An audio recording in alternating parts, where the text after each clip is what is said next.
JEE advance 2024 का section 1 का 3 marks का एक क्वेश्चन आया हुआ है, ठीक है, जो क्लास 12 के चैप्टर पे बेस्ड है। क्वेश्चन क्या है कि एक एफएक्स एक कंटिन्यूअसली डिफरेंशिएबल फंक्शन है, ठीक है, जो ऑन द इंटरवल 0 से इंफिनिटी सच दैट f1 का वैल्यू 2 दिया है and limit t tends to h t के पावर 10 fx, ये पूरा लिमिट दिया हुआ है और इक्वल टू 1 दिया है for each h greater than 0, ठीक है। Then for all h greater than 0 पे fx का वैल्यू फाइंड करना है और हमारे ऑप्शन देख ही रहो, ये हमारे ऑप्शन है, ठीक है। इस क्वेश्चन में क्या करना है हम लोग को कि पहले इसका लिमिट सॉल्व करना है, ठीक है। लिमिट सॉल्व करने के लिए पहले हम इसको देखते हैं ये इनडिटरमिनेट फॉर्म में है कि नहीं, मतलब t टेंड्स टू h से, ठीक है, मतलब t h से पे पुट करके देखते हैं, ठीक है, t के जगह पे h, तो क्या हो जाएगा h के power 10 fx minus h10 fx नीचे h9 माइनस h9, देखो सेम कट गया, मतलब 0/0 फॉर्म में। ये क्या है इनडिटरमिनेट फॉर्म, तो इसको हम लोग कैसे सॉल्व कर सकते हैं एल हॉस्पिटल रूल से। एल हॉस्पिटल रूल में क्या होगा, हम लोग को पहले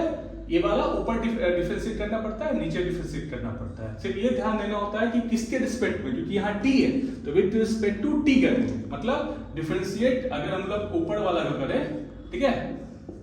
10 fx माइनस h10 ft, ठीक है, और नीचे वाले को भी डिफरेंशिएट करना पड़ता है विद रिस्पेक्ट टू, यहाँ x नहीं याद रखना t, ठीक है। ये इसको जब सॉल्व करेंगे तो t10 मतलब 10 t9 और fx कांस्टेंट की तरह एक्ट करेगा, h10 f डैश t, ठीक है, और नीचे t9 मतलब 9 t8, ये कांस्टेंट है तो कांस्टेंट रहने दो, और फिर लिमिट हम लोग को पता है t टेंड्स टू h है, तो यहाँ पुट कर देंगे डायरेक्ट t की जगह पे h, मतलब 10 t की जगह पे h h9 fx minus h10 और t के जगह पे f dash h by 9 h8 equal to 1, जो गिवन है, पहले से 1 गिवन है, देखो, फिर नीचे से x8 कॉमन ले लेंगे, x8 कॉमन लेंगे तो क्या बचे हमारे पास 10x fx minus x square f dash h और नीचे 9x8, ये कट जाएगा तो क्या बचेगा, ये बचेगा। तो अब देखो यहां से 9 मल्टीप्लाई करते तो मेरे पास क्या फंक्शन बचेगा 10x fx minus x square f dash h equal to 9, ठीक है। अब क्या करना है, हम लोग एक डिफरेंशियल इक्वेशन में पढ़े थे कि dy by dx plus py equal to q होता है, तो हम लोग सॉल्व कर सकते हैं। तो देखो इसको ना इस फॉर्म में कन्वर्ट करते हैं, पहले कैसे कर सकते हैं, x स्क्वायर कॉमन ले लेते हैं, प्लस में ले लेते हैं, तो क्या बचेगा, ध्यान देना, minus plus 10x x square fx equal to 9/x square, मतलब हम लोग x स्क्वायर से दोनों तरफ डिवाइड कर रहे हैं, ठीक है, तो ये हो सकता है, ये x स्क्वायर जो कॉमन लिए थे, ध्यान से देखिए x स्क्वायर कॉमन लिए तो इधर चला आएगा, ठीक है, या तुम ऐसे नहीं समझ लो तो इसको हटा दो। अब अगला स्टेप क्या होगा, ये इधर चले आएगा, मतलब और minus f dash h plus ये कट जाएगा 10x fx, ठीक है, इक्वल टू 9/x स्क्वायर, ठीक है। और हम लोग पढ़े देखो f डैश x को क्या लिख सकते हैं, d minus dy by dx, ये तो पढ़ा ही होगा, plus 10/x y into y equal to 9/x square. फिर हम लोग पढ़े dy by dx plus py equal to q, तो यहाँ पे माइनस करने के लिए हम लोग क्या कर सकते हैं, dy by dx minus plus अंदर माइनस x इंटू y, और ये भी माइनस इंटू डिवाइड कर दो, ये तो मेरे पास p क्या हो गया है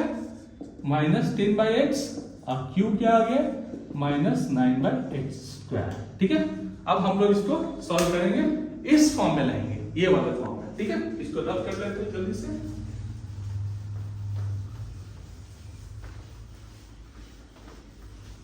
ठीक है। अब देखो अब हम लोग करेंगे p, अब हम लोग पता है कि इसको सॉल्व करने के लिए dy by dx plus py equal to c, q को सॉल्व करने के लिए हम लोग पता है कि होता है y into integrating factor by integration of q into integrating factor plus c। यहाँ इंटीग्रेटिंग फैक्टर क्या होता है, यार ना ई पी डी एक्स, ठीक है। और यहाँ पे p क्या है मेरे को पता है, माइनस टी के पावर माइनस एक्स, ये ठीक है। और इसका पता ही होगा dx, इसका 10 1/x का इंटीग्रेशन क्या होता है, log x, तो इसको लिख सकते हैं माइनस बाहर आएगा 10 log x। और इसका पता है कि अगर e log fx रहता है जो भी रहे, ठीक है, तो ये आंसर इसका fx ही हो जाता है। तो इसी को लिख सकते हैं e माइनस 10 log x है, इसको डायरेक्ट लिख सकते हैं x के पावर माइनस 10, ठीक है। अब देखो y इंटू x के पावर 10 ये equal to integration of q। q क्या है मेरे पास, देखो माइनस 9/x² है इंटू x के पावर 10 प्लस c, ठीक है। अब इसको कर सकते हैं, माइनस बाहर ले आओ, 9 वाले बाहर ले आओ, और x² है नीचे आएगा तो कितना हो जाएगा x12, तो मेरे पास आएगा x minus 12 dx plus c, ठीक है। अब देखो इसके आगे का स्टेप हम लोग तो चलते हैं, ठीक है। देखो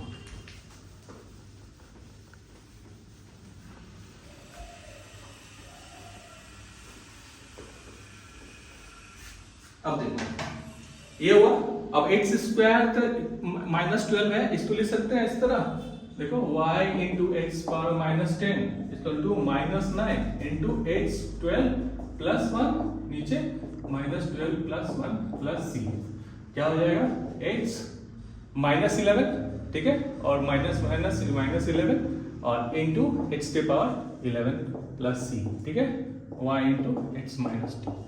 ये कट गया, ठीक है। अब देखो हम लोग क्या करेंगे, हम लोग को पता है कि यहाँ दिया था fx मतलब f1 equal to 2, that means x का वैल्यू 1 लेंगे तो y का वैल्यू 2, तो यहाँ देखो 1 रख के 2 से 2